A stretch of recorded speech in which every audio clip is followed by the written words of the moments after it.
বন্ধুরা, অন্নপূর্ণা যোজনায় যাদের এখনো অ্যাকাউন্টে টাকা ঢোকেনি তাদের আর কোনো চিন্তাই নেই। আমাদের পশ্চিমবঙ্গের নারী ও শিশু কল্যাণ দপ্তরের প্রতিমন্ত্রী মালতী রাভা রয় নিজে কিন্তু জানিয়েছে যাদের অন্নপূর্ণা যোজনার ফর্ম রিজেক্ট হয়েছে অথবা বাতিল হয়েছে তাদের পুরো খতিয়ে দেখা হবে যে কেন তাদের ফর্ম রিজেক্ট করা হয়েছে, আর যদি তারা সত্যি টাকা পাওয়ার যোগ্য হয় তাহলে তাদেরকে আবারও সুযোগ দেবে। তাই যাদের যাদের অন্নপূর্ণা যোজনার ফর্ম রিজেক্ট অথবা বাতিল হয়েছে তাদের আর কোনো চিন্তার বিষয় নেই। স্বয়ং মালতী রাভা রয় কি জানিয়েছে তোমরা আগে সেই বক্তব্য শুনে নাও।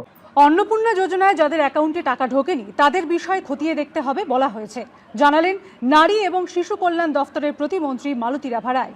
কেন আবেদন বাতিল হয়েছে বাড়ি বাড়ি গিয়ে তা খতিয়ে দেখা হবে বলেও জানিয়েছেন মন্ত্রী।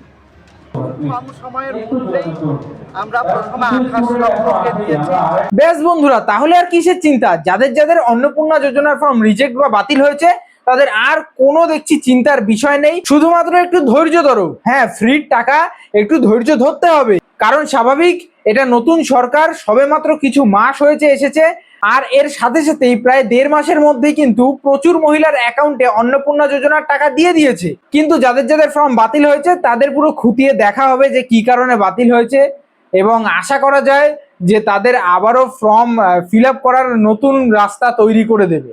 তাই পশ্চিমবঙ্গের যে সমস্ত মা বোনেরা দুঃখ করছিলে তাদের আর কিন্তু দুঃখ করার কোনো বিষয় নেই। একটু মুখে হাসি আনো এবং মুখে হাসি এনে ভিডিওটা প্রতিটা বাড়ির মা বোনেদেরকে একটু শেয়ার করে দিও, যাতে তারাও এই চিন্তা থেকে এবার অবশেষে মুক্ত হয়। যাই হোক বন্ধুরা, ধন্যবাদ। ভিডিওটা কিন্তু অবশ্যই বেশি বেশি করে শেয়ার করো এবং এরকমই ভিডিওগুলো দেখার জন্য আমার ফেসবুক পেজ ঢং এন্টারটেনমেন্ট ফলো করে রেখে যেও। শেয়ার কিন্তু অবশ্যই করে যেও। Tata, bye bye.